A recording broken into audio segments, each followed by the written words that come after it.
Hi guys, আজকে আপনাদের দেখাবো কিভাবে আপনারা ফোনপের মাধ্যমে আপনাদের বাইকের ইন্স্যুরেন্স করাতে পারবেন মাত্র 100 থেকে 200 টাকা দিয়ে। তাই ভিডিওটাকে মন দিয়ে দেখবেন।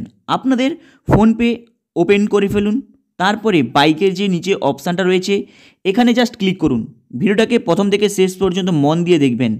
তাই বাইকের যে নাম্বারটা রয়েছে ওই নাম্বারটা এখানে দিয়ে সাবমিট করে দিন। সাবমিট করে দেওয়ার পর আপনাদের কাছে অনেক কোম্পানি খুলে আসবে যেখানে বাইকের ইন্স্যুরেন্স করানোর জন্য আপনাদের অলরেডি প্রাইস শো করাচ্ছে। কিন্তু এটা করার আগে আপনাদের কিছু জেনে নিতে হবে এর কিছু গোপনীয় তথ্য। কারণ বাইকের ইন্স্যুরেন্স টোটাল 3টি প্রকারের হয়। সেই 3টি প্রকারের মধ্যে হলো একটি ওন ড্যামেজ, দ্বিতীয়টি হলো থার্ড পার্টি, 3 নম্বরটি হলো কম্পনসেন্স। অ্যাকচুয়ালি এই 3টের মানে কি আপনারা জানেন? এই 3টের মানে ভালোভাবে বুঝতে পারলে তাহলে আপনারা পুরোপুরি বুঝতে পারবেন এই বাইকের ইন্স্যুরেন্সে কিভাবে আপনারা পয়সা বাঁচাতে পারবেন।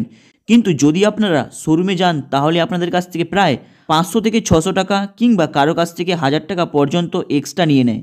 তাই প্রথম থেকে শেষ পর্যন্ত মন দিয়ে দেখবেন কিভাবে কম খরচে আপনাদের এই ইন্স্যুরেন্সটা করবেন। লাস্টের যে অপশানটা রয়েছে কম্প্রহেনসিভ, অ্যাকচুয়ালি এই কথাটার মানে হলো যদি আপনারা বাইক অ্যাক্সিডেন্ট করেন তাহলে সেখানে দেখতে পাবেন যে আপনাদের দুই পার্টি সেখান থেকে তার ক্ষতিপূরণটা পাবেন।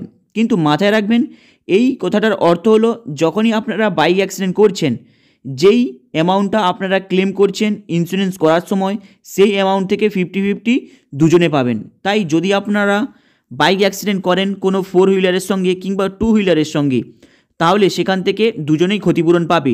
এই ক্ষতিপূরণটা আপনি তখনই পাবেন যখনই আপনাদের বাইক অ্যাক্সিডেন্টটা হবে এবং সেই ইন্স্যুরেন্সটা নিয়ে আপনারা যখন ক্লেম করবেন আপনাদের যেই বাইক ইন্স্যুরেন্সটা করেছেন বাইকের শোরুমে গিয়ে কিংবা যেখানে করেছেন তার কাস্টমার কেয়ারে কল করে। এরপরে আপনাদের জানতে হবে এই কথাটার মানে হলো যে দুটো পার্টি আপনি বেনিফিট পাবেন যদি কোনো অ্যাক্সিডেন্টের মধ্যে পড়েন। কিন্তু মাথায় রাখবেন এই ইন্স্যুরেন্স করার আগে কিছু পলিসি রয়েছে, সেই পলিসিগুলো কিন্তু মেন জেনে নেওয়াটা আপনাদের দরকার।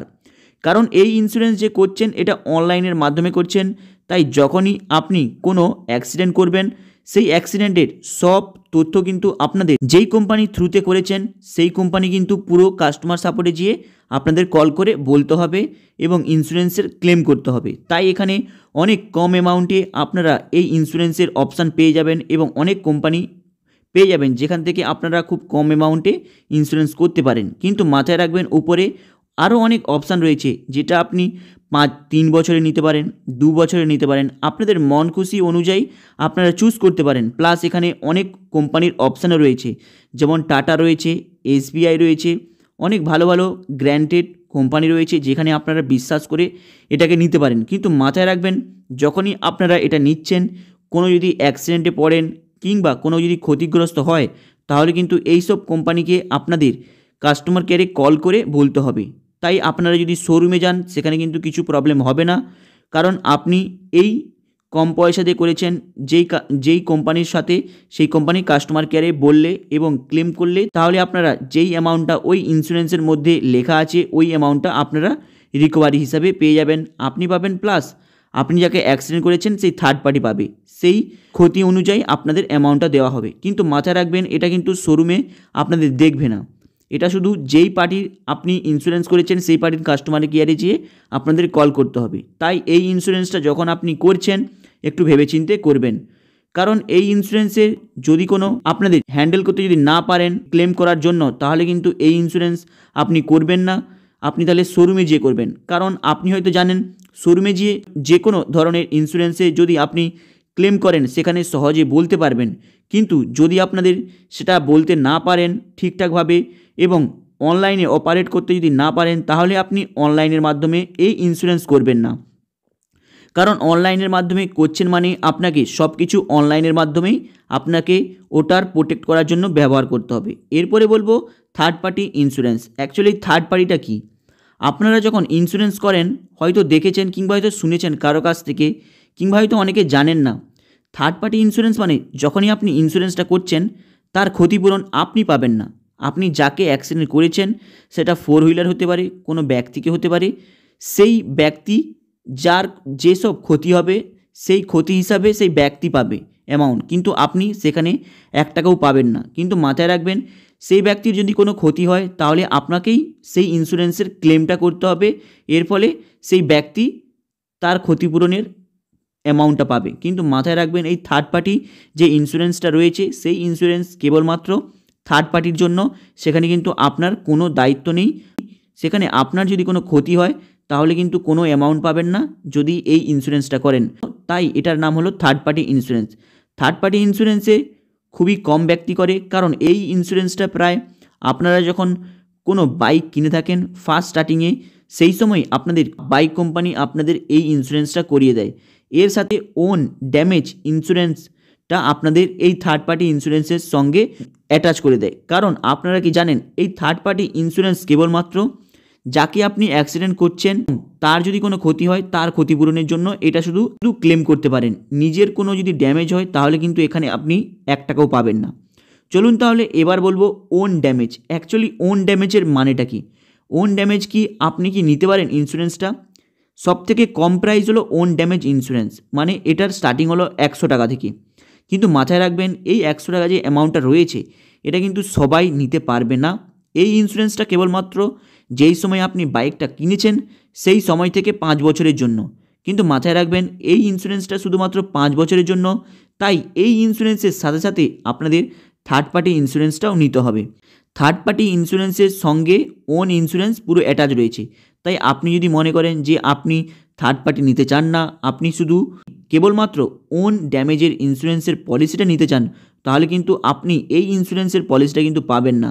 কারণ এখানে অলরেডি ওদের মেনশন করা রয়েছে যে এই ইন্স্যুরেন্স কেবলমাত্র আপনার নিজের ক্ষতি যদি হয় কোনো, তাহলে সেখানে পাবেন। কিন্তু যদি আপনি কোনো থার্ড পার্টিকে অ্যাক্সিডেন্ট করেছেন, সেই থার্ড পার্টির বড় ধরনের ড্যামেজ হয়েছে, তাহলে কিন্তু সেই থার্ড পার্টি কিছু পাবে না, সেখানে কিন্তু আপনাকে পে করতে হবে। তাই যদি নিজের ক্ষতি হয় তাহলে সেখানে আপনি অ্যামাউন্ট পাবেন। তাই এই ইন্স্যুরেন্সের প্রাইস সবথেকে কম, প্লাস এই ইন্স্যুরেন্সের বেনিফিটও সবথেকে বেশি দেওয়া হয়। কারণ এখানে দেখতে পাচ্ছেন যখনই আপনি এই 121 টাকা দিয়ে এই ইন্স্যুরেন্সটা করছেন, সেখানে প্রায় আপনি 29,000 টাকা পর্যন্ত আপনি ইন্স্যুরেন্সের ক্লেমের অ্যামাউন্টটা পেয়ে যাবেন যদি আপনাদের কোনো ড্যামেজ হয়ে যায়। কিন্তু মাথায় রাখবেন এই অ্যামাউন্টটা তখনই আপনাদের অ্যাপ্রুভেল হবে যখনই আপনাদের এই থার্ড পার্টি ইন্স্যুরেন্সটা অ্যাটাচ থাকবে। তাই এই ইন্স্যুরেন্স কেবলমাত্র কাজ করে আপনি যেই দিন বাইকটা কিনেছেন সেই দিন থেকেই আপনাদের এই ইন্স্যুরেন্সটা এই বাইকের শোরুম থেকে করিয়ে দেয়। তাই চলুন এর মধ্যে যে কোনো একটা ইন্স্যুরেন্স আপনি নিয়ে চুজ করে নিলেন। চুজ করে নেওয়ার পর আপনাদের ওখানে বাইকের নেম, অ্যাড্রেস, বাইকের সিসি এবং বাইকের চ্যাসিস নাম্বার সব কিছু উপরে মেনশন করাবে। কিন্তু মাথায় রাখবেন এই অপশানে যখন বাই যখন করছেন তখন মাথায় রাখবেন এই বাই করার পরেই আপনাদের সাকসেসফুলি এই অপশানটা ক্লিয়ার হয়ে যাবে। প্লাস ওপরে অলরেডি মেনশন করা রয়েছে you need submit the PAN card এবং কেওয়াইসি, মানে এটা কমপ্লিট হওয়ার পরেই আপনাদের কেওয়াইসি ভেরিফিকেশনের জন্য একটা অপশান খুলে আসবে। মাথায় রাখবেন যার নামে বাইকটা রয়েছে তারই ডকুমেন্টস দিয়ে কেওয়াইসিটা কমপ্লিট করবেন যখন আপনারা এই ইন্স্যুরেন্সটাকে নিচ্ছেন এবং এখান থেকে পারচেস করছেন। প্লাস এই ইন্স্যুরেন্স যেই সময় আপনাদের নেওয়া হয়ে যাবে আপনারা হিস্ট্রিতে গিয়ে ওটাকে প্রিন্ট আউট করে বের করে নিতে পারেন এবং নিচে নিজের কাছে রাখতে পারেন। কিন্তু মাথায় রাখবেন যারা অনলাইনের সম্পর্কে বেশি অভিজ্ঞ, প্লাস যে কোনো প্রবলেম নিজে অনলাইনে আপনারা ঠিক করতে পারবেন এবং কোনো প্রবলেম হবে না, যেখানে কাস্টমার কেয়ারে ফোন করে আপনাদের ইন্স্যুরেন্সটা ক্লেম করার জন্য, তাহলে আপনারা এই অনলাইন করবেন। যদি আপনাদের মনে হয় যে আপনি অনলাইন পারবেন তাহলে অনলাইন করবেন। যদি আপনাদের মনে হয় যে আপনি অ্যাক্সিডেন্ট করলে আপনি অনলাইনে কাস্টমার কেয়ারে কথা বলে ম্যানেজ করতে পারবেন না, তাহলে ভুলেও অনলাইনে করবেন না, বাইকের শোরুমে গিয়ে করবেন। কারণ বাইকের শোরুমে গিয়ে আপনারা যদি এই ইন্স্যুরেন্সটাকে আপনারা করেন তাহলে আপনাদের কোনো ফিউচারে প্রবলেম হলে খুব তাড়াতাড়ি ইজিলি আপনাদের ওই ক্লেমের অ্যামাউন্টটা পেয়ে যাবেন, প্লাস আপনাদের রিকভারির অ্যামাউন্টটা পেয়ে যাবেন, প্লাস খুব তাড়াতাড়ি কাজটা হয়ে যাবে। কিন্তু যদি কাস্টমার কেয়ারে করেন সেখানে কিন্তু আপনাদের কয়েকদিন ওয়েট করতে হতে পারে, প্লাস আপনাদের অনেক কিছু প্রমাণপত্র দেখানো হতে পারে। তাই এটা ছিল অনলাইন বাইক ইন্স্যুরেন্সের। শোরুমে গিয়ে যদি বাইক ইন্স্যুরেন্স করেন তার মধ্যে পার্থক্য, প্লাস আপনাদের এই বিষয়টা পুরোপুরি বলে দিলাম। তাই বাইক ইন্স্যুরেন্স যদি অনলাইনের থ্রুতে করেন এটা কিন্তু ভেবেচিন্তে করবেন যে আপনারা ট্র্যাভেল করতে পারবেন তো। হাই গাইস, আপনাদের এই ভিডিওটা কেমন লাগলো লাইক অ্যান্ড সাবস্ক্রাইব করে দেবেন।